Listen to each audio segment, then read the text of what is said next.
అందరికీ నమస్కారం. ఈరోజు కథని రచించిన వారు శ్రీగారు. ఎంత వెతికినా కీర్తి ఆచూకీ తెలియలేదు రాజ్‌కి. మరోపక్క ఆశ్రమానికి కూడా వెళ్ళలేదని తెలిసి అతని మనసులో భయం మొదలైంది. కీర్తితో పరిచయం కొన్ని నెలలే అయినా తన గురించి బాగా అర్థం చేసుకున్నాడు. ఒంటరిగా పెరిగినా ఏనాడు ఎవరి దగ్గర మాట పడకుండా అనే అవసరం ఎవ్వరికీ ఇవ్వకుండా జాగ్రత్త పడుతూ పెరిగింది. ఉన్న దాంట్లోనే తను సంతోషంగా ఉంటూ చుట్టూ ఉన్న వాళ్ళని సంతోషంగా ఉంచే మనస్తత్వం తనది. అతని ఇంట్లో పరిస్థితులు చూసి వీళ్ళ మధ్య ఎమడగలనా అని మదన పడుతూనే ఉండేది. ఇంత అవమానం జరిగిన తర్వాత తను ఆ ఇంటి గుమ్మం తొక్కడానికి సిద్ధంగా ఉండదని రాజ్‌కి బాగా తెలుసు. కానీ తనని వదులుకోలేని అతని మనసుకు సర్ది చెప్పలేక పిచ్చిగా తన కోసం వెతుకుతూనే ఉన్నాడు. వారం గడిచిపోయింది. ఆరోగ్యం గురించి పట్టించుకోకుండా రోడ్ల మీద తిరుగుతున్న కొడుకుని చూస్తుంటే రాజశేఖర్‌కి అసహనం ఎక్కువవుతుంది. అంజీ వెంటే ఉండి రాజ్‌కి ఫుడ్, మెడిసిన్ మాత్రం టైంకి అందేలా జాగ్రత్త పడుతున్నాడు. సిటీ అంతా వెతికారు. ఆ పోలీస్ ఆఫీసర్ కూడా చేతులెత్తేయడంతో రాజ్ మౌనంగా ఒక కెఫేలో కూర్చున్నాడు. అంజీ పక్కనే కూర్చొని రాజ్‌ని చూస్తున్నాడు. సార్, ఇప్పుడేం చేద్దాం? మనం ఏం చేసినా కీర్తి ఆచూకీ తెలుసుకోలేం అంజీ. తను కావాలని నాకు దూరం అవ్వాలన్న ఉద్దేశంతోనే వెళ్ళిపోయింది అంటాడు. అదేంటి సార్ అలా అంటారు? అంతగా ప్రేమించిన మనిషి మిమ్మల్ని వదిలేసి ఎందుకు వెళ్ళిపోతుంది? ఏ ఆడపిల్ల తన ఆత్మాభిమానం దెబ్బతిన్న చోట నిలబడాలని కూడా అనుకోదు అంజయ్. కీర్తి గురించి నాకు బాగా తెలుసు. ఇంత జరిగిన తర్వాత తను ఖచ్చితంగా తిరిగి రాదు. అలా అని నా మీద ప్రేమను చంపుకొని వెళ్ళిపోయిందని కాదు. నా ప్రేమని జ్ఞాపకాల్లో దాచుకొని గుండె భారాన్ని మోస్తూ బ్రతకాలని డిసైడ్ అయ్యి వెళ్ళిపోయింది. పాపం సార్, అనవసరంగా ఆవిడ్ని ఇంటికి తీసుకొని వచ్చాం. ఆ రోజే మిమ్మల్ని చూపించి పంపించేసుంటే ఈరోజు ఇలాంటి పరిస్థితి వచ్చేది కాదేమో. ఎక్కడున్నారో ఏం చేస్తున్నారో అని అంటాడు అంజయ్. ఆ తర్వాత కట్ చేస్తే రాకేష్ చెప్పినట్టే అతని ఫ్రెండ్ వచ్చి కీర్తికి చిన్న ఫ్లాట్ చూపించి అపాయింట్మెంట్ లెటర్ తన చేతికిచ్చి వెళ్ళిపోయాడు. ఆ రోజు ఏదైనా అవసరం ఉంటే ఫోన్ చేయమని చెప్పాడు. ఫ్లాట్లో నెలకి సరిపడా సరుకులన్నీ అమర్చడంతో వాటితోనే సర్దుకుంటూ ఒక పెద్ద స్టార్ హోటల్లో మేనేజర్గా జాబ్లో జాయిన్ అయింది. రాజు వల్ల తనకి దూరమైన అదే హోదా మళ్ళీ తనకిస్తూ తను బ్రతకడానికి ఒక దారి చూపించాడు రాకేష్. రాజు జ్ఞాపకాలతో కాలం గడుపుతూ ఉద్యోగం చేసుకుంటుందే కానీ అతను ఎలా ఉన్నాడో అన్న ధ్యాస తనని వీడి వెళ్ళటం లేదు. చివరగా హాస్పిటల్ బెడ్ మీద చూసింది.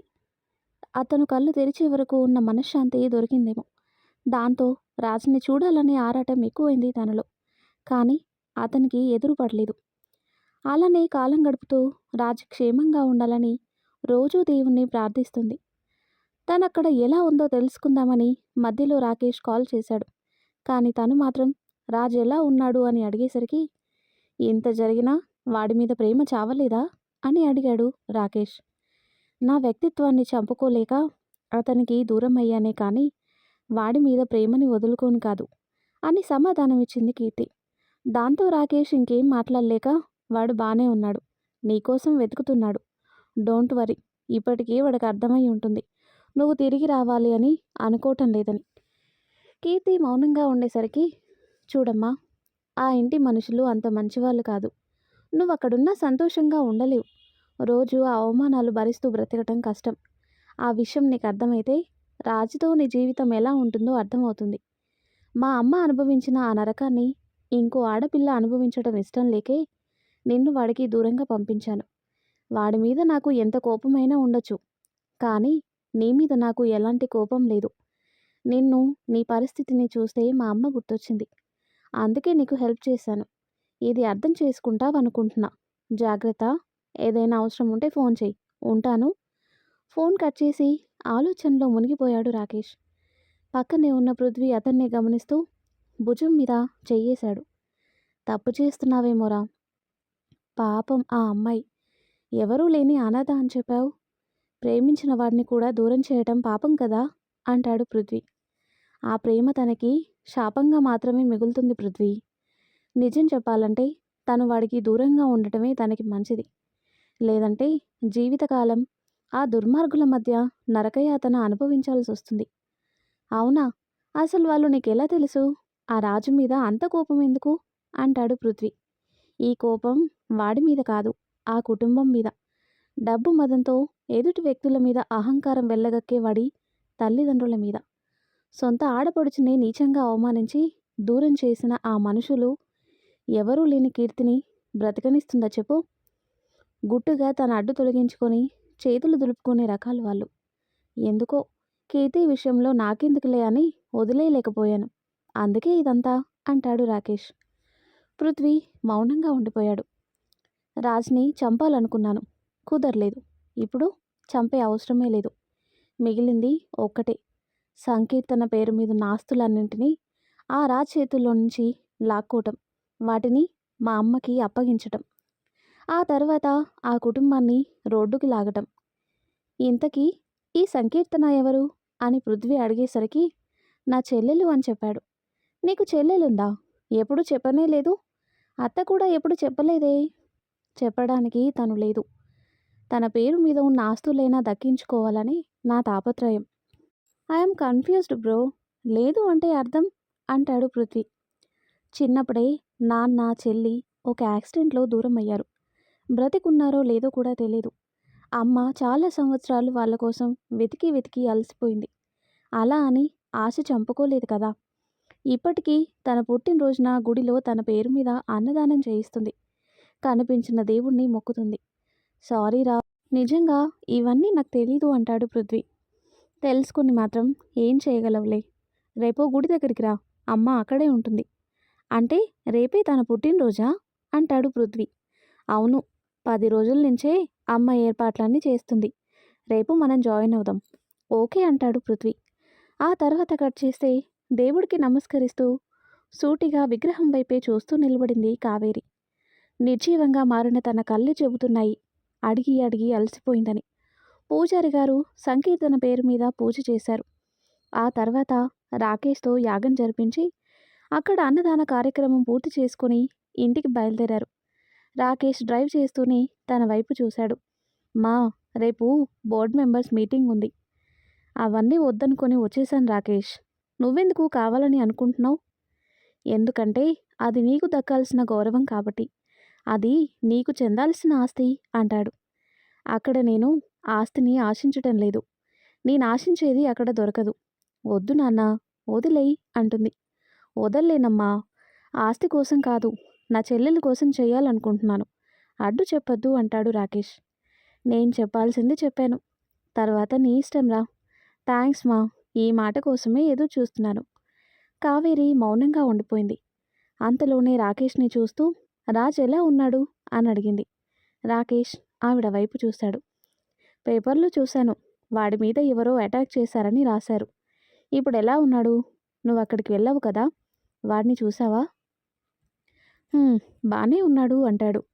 పోనీలే, వాడి కోసమే నీతో ఆ యాగం చేయించాను, వాడు క్షేమంగా ఉండాలని అంటున్న కావేరిని చూస్తూ వాట్ అంటే ఆ యాగం చేయించింది సంకీర్తన కోసం కాదా?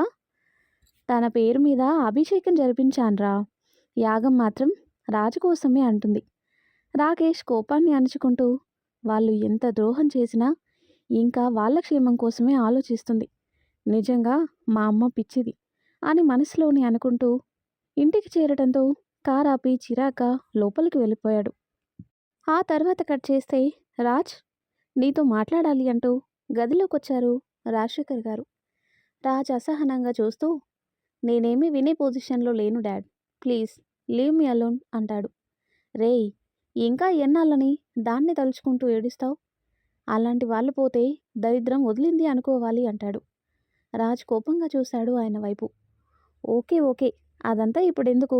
ఆ పిల్లని ఇష్టపడ్డావు, తనే వద్దనుకొని వెళ్ళిపోయింది. దానికి నువ్వు ఇలా అయిపోవాలా అంటాడు శేఖర్.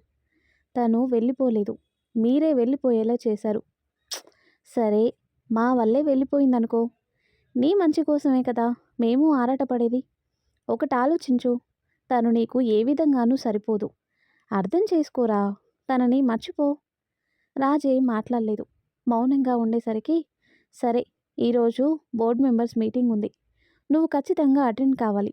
కాస్త నీట్గా రెడీ అయ్యిరా, మర్చిపోవద్దు అంటూ బయటికి వెళ్ళిపోతూ అంజీకి కూడా మరీ చెప్పి వెళ్ళిపోయారు ఆయన.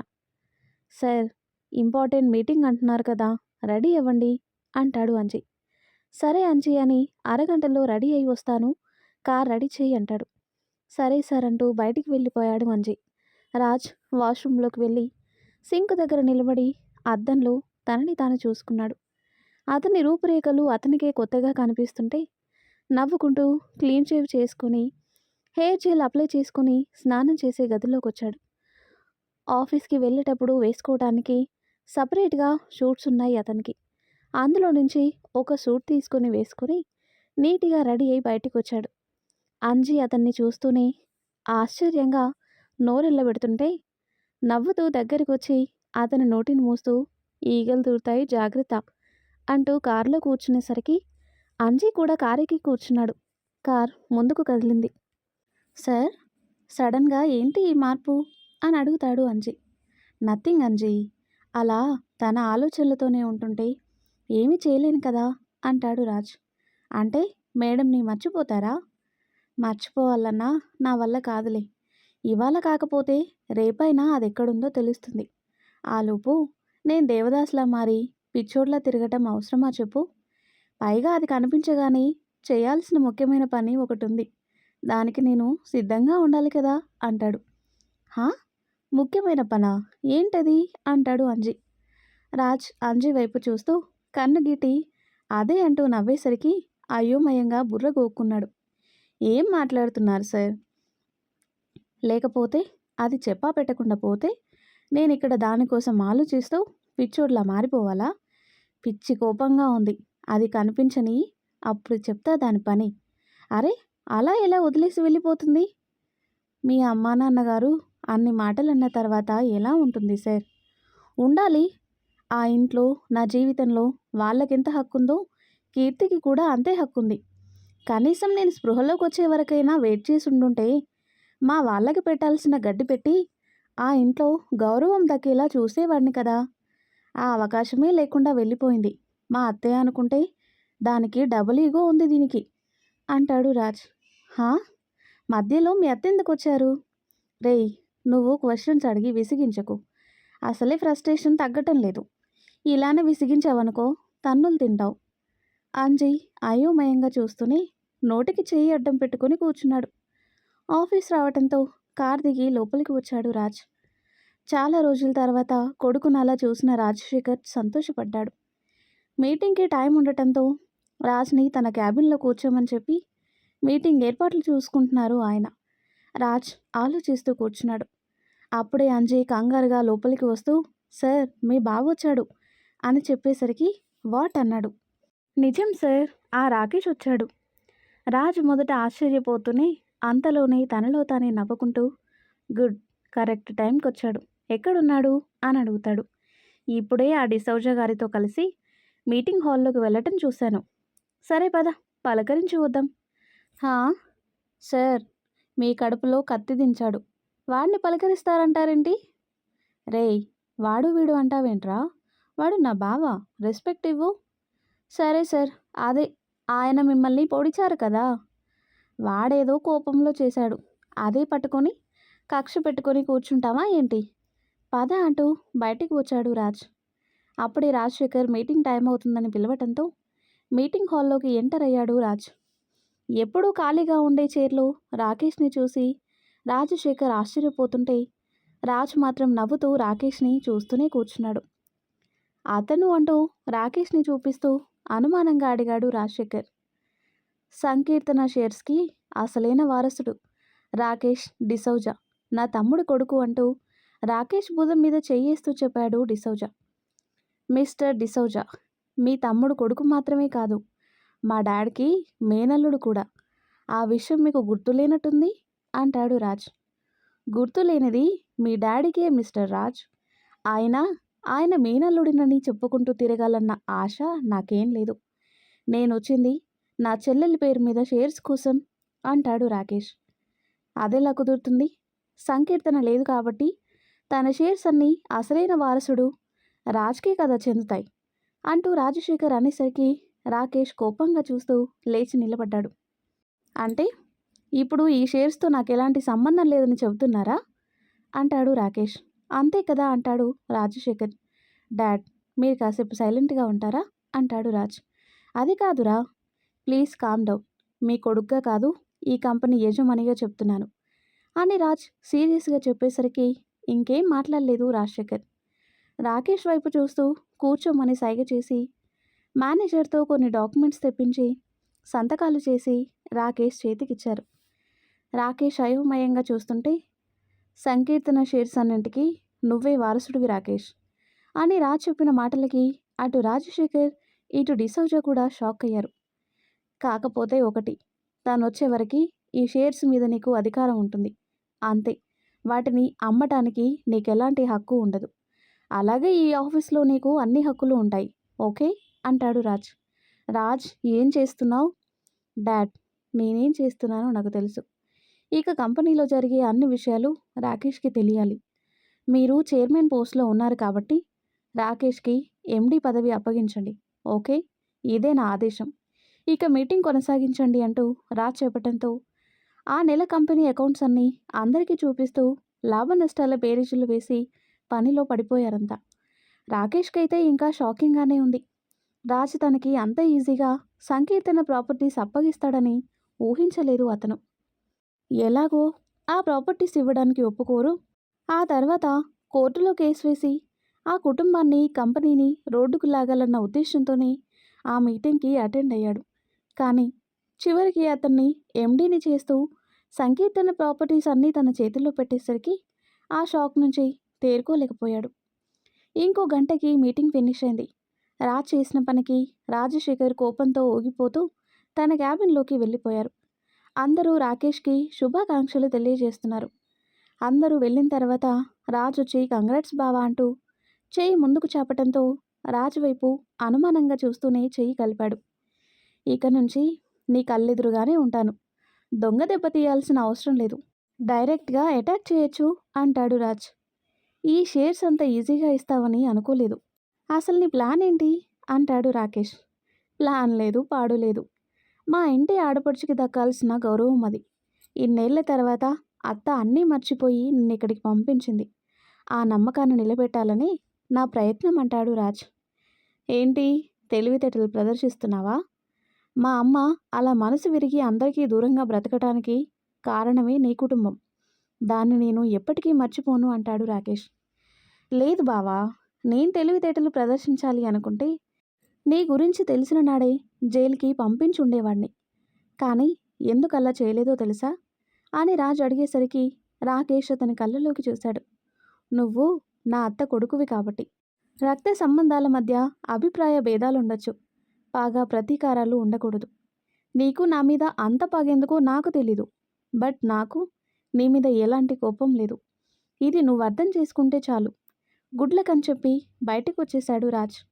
రాకేష్ ఆలోచనలో పడ్డాడు. సంకీర్తన లేకపోతే ఆ షేర్స్ అన్నీ రాజ్కి చెందుతాయని రాజశేఖర్ ఛాయ గొడవ చేయటం, కావేరిని అవమానించటం వల్లే కావేరి ఆ ఇల్లు వదిలి వచ్చేసింది. అలాంటిది ఇప్పుడు రాజ్ ఆ షేర్స్తో పాటు ఎండి పదవిని కూడా కట్టబెట్టేసరికి కన్ఫ్యూజ్ అవుతూ బయటికి వెళ్ళిపోయాడు రాకేష్. రాకేష్ ఆలోచనలో పడటం గమనించి డిసౌజా అతని భుజం మీద చేయేశాడు. ఏంటి రాకేష్, ఏం ఆలోచిస్తున్నావు? ఈ రాజ్ ఇలాంటి ట్విస్ట్ ఇచ్చాడేంటి పెద్దనాన్న? నేను అనుకున్నది వేరు, కానీ ఇక్కడ జరిగింది వేరు. నిజంగానే వాడు ఈ షేర్స్ అన్నీ నాకు అప్పగించాడా, లేకపోతే ఏదైనా డ్రామా ఆడుతున్నాడా? ఖచ్చితంగా ఇందులో ఏదో లిటిగేషన్ ఉంది రాకేష్. లేకపోతే అంత ఈజీగా సంకీర్తన షేర్స్ అన్నింటినీ నీకెలా హ్యాండ్ ఓవర్ చేస్తాడు? నాకు అదే డౌట్గా ఉంది. కానీ ఎక్కడో వాడి కళ్ళల్లో నిజాయితీ కనిపిస్తుంది. వీడు వాళ్ళ అమ్మా నాన్నలా కాదేమో అంటాడు రాకేష్. పిచ్చి రాకేష్, పైకి అందరూ అలానే కనిపిస్తారు. ఇప్పుడు ఆ షేర్స్ని నీకు అప్పగించకపోతే నువ్వు కేసు పెట్టి ఈ కంపెనీని రోడ్డుకి ఈడుస్తావని రాజుకి బాగా తెలుసు. అందుకే తెలివిగా ఆలోచించి అమ్ముకునే ఛాన్స్ లేకుండా వాటిని నీ చేతిలో పెట్టాడు. దీన్ని బట్టే అర్థమవుతుంది కదా, వాడేదో పెద్ద ప్లాన్తోనే ఈ షేర్స్ నీకు అప్పగించాడని. వాడు ఏ ప్లాన్ వేసినా నేను మాత్రం వాటిని జరగనివ్వను. ఇప్పటి నుంచి ప్రతి క్షణం వాడికి గుండెల మీద గుదిబండలా తయారవుతాను అంటాడు రాకేష్. గుడ్. వాడి మాయ మాటలకి పడిపోయి వాడిని నమ్మావంటే మాత్రం నీకే నష్టం రాకేష్. జాగ్రత్త అంటూ కారులో కూర్చున్నాడు డిసౌజా. రాకేష్ కూడా తన కారులో అక్కడి నుంచి వెళ్ళిపోయాడు. నేను అనుకున్నది ఒకటైతే ఇక్కడ ఇంకొకటి జరిగిందేంటి? ఈ రాకేష్ గాడికి వాళ్ళ మీద ఏ మాత్రం కన్సర్న్ వచ్చినా నా ప్లాన్ అంతా పాడవుతుంది. లేదు, రాకేష్ని వాళ్ళతో కలవనివ్వకూడదు అనుకుంటూ కార్ స్టార్ట్ చేసి అక్కడి నుంచి వెళ్ళిపోయాడు డిసోజా. రాజ్ క్యాబిన్లోకి రావటంతోనే రాజశేఖర్ కోపంగా ఫైల్స్ని పక్కకు విసిరికొట్టాడు. వాట్ డాడ్, ఏమైంది? ఎందుకంత ఇరిటేట్ అవుతున్నారు అంటాడు. అసలు నువ్వేం చేశావో నీకు అర్థమవుతుందా రాజ్? కంపెనీ విషయాల గురించి నీకేం తెలుసురా? అసలు నువ్వెందుకు వీటిలో తలదూరుస్తున్నావు? నేనే ఏదో ఒకటి చేసి వాడిని బయటికి పంపించేవాడిని కదా అంటాడు రాజశేఖర్. బయటికి పంపించడానికి వాడేం పరాయివాడు కాదు, నీ చెల్లెలు కొడుకు డాడ్. వాడికి దక్కాల్సిన దాన్ని వాడికి దక్కేలా చేశాను. అందులో మీరెంతగా గింజుకోవాల్సిన అవసరం ఏముంది అంటాడు రాజ్. షటప్ రాజ్, తెలిసి తెలియకుండా మాట్లాడకు. ఆ షేర్స్ కోసం నేను మీ అమ్మ ఎంత కష్టపడ్డామో నీకు తెలుసా అంటాడు. ఎందుకు తెలీదు? ఆ షేర్స్ నీ కొడుక్కి చెందాలని దురుద్దేశంతో కావాలనే అత్తని అవమానించి ఇల్లు వదిలి వెళ్ళిపోయేలా చేశారు, అంతే కదా అంటాడు రాజ్. రాజశేఖర్ అసహనంగా రాజు వైపు చూస్తున్నాడు. మీ తోడబుట్టిన చెల్లెలు డాడ్, అలాంటిది తనకి చెందాల్సిన ఆస్తిని గౌరవాన్ని దూరం చేసి తనని ఒంటరిదాన్ని చేశారు. మీకు కొంచెమైనా మనస్సాక్షి ఉందా? అత్త ఆత్మాభిమానం గల మనిషి కాబట్టి ఆస్తి వద్దనుకొని ఇల్లు వదిలి వెళ్ళిపోయింది. అది మీరు కష్టపడిందేం కాదు, అత్త దానం చేసినట్టే లెక్క అంటాడు. రాజ్, నీకేం తెలీదు. అయినా ఆఫీస్ విషయాలు పట్టించుకొని వాడివి ఇలాంటి వాటిలో నిర్ణయాలు తీసుకునే హక్కు నీకెలా ఉంటుందనుకుంటున్నావు అంటాడు. ఓ, నాకు హక్కు లేదా? సరే, ఇంతకీ మీకే హక్కు ఉంది చెప్పండి. నేను సంతకం పెట్టకపోతే కనీసం మీ కార్డ్స్ కూడా పనిచేయవు. ఆ విషయం మర్చిపోతున్నారా అంటాడు రాజ్. రాజ్ అంటాడు కోపంగా, డాడ్ ప్లీజ్, స్వార్థం మత్తులో మునిగిపోకండి. మీరు తోడబుట్టిన చెల్లెలకి అన్యాయం చేసి ఆ ఆస్తిని నాకు కట్టబెట్టాలని చూస్తున్నారు. అదంత మంచిది కాదు. ఆడపిల్ల ఉసురు అస్సలు మంచిది కాదు. నేను చేసింది కరెక్టే అని నా మనసుకి తెలుసు. మీరది తప్పనుకుంటే నేనేం చేయలేను. ఇక నుంచి రాకేష్ ఈ కంపెనీకి ఎండీగా కొనసాగుతాడు. ఇందులో ఎలాంటి మార్పు లేదు. మీరు మీ పోస్టులో ఉంటారా ఉండరా అన్నది అది మీ ఇష్టం అని చెప్పి రాజ్ బయటికి వెళ్ళిపోయాడు. రాజశేఖర్ అసహనంగా తల పట్టుకొని కూర్చున్నాడు. మరి ఆ తర్వాత ఏం జరిగిందో నెక్స్ట్ వీడియోలో తెలుసుకుందాం. ఎంతో ఇంట్రెస్టింగ్గా ఉండే ఈ స్టోరీ నెక్స్ట్ పార్ట్స్ కోసం ఈ వీడియో లైక్ చేసి మన ఛానల్ని తప్పకుండా సబ్స్క్రైబ్ చేయండి. Thanks for watching.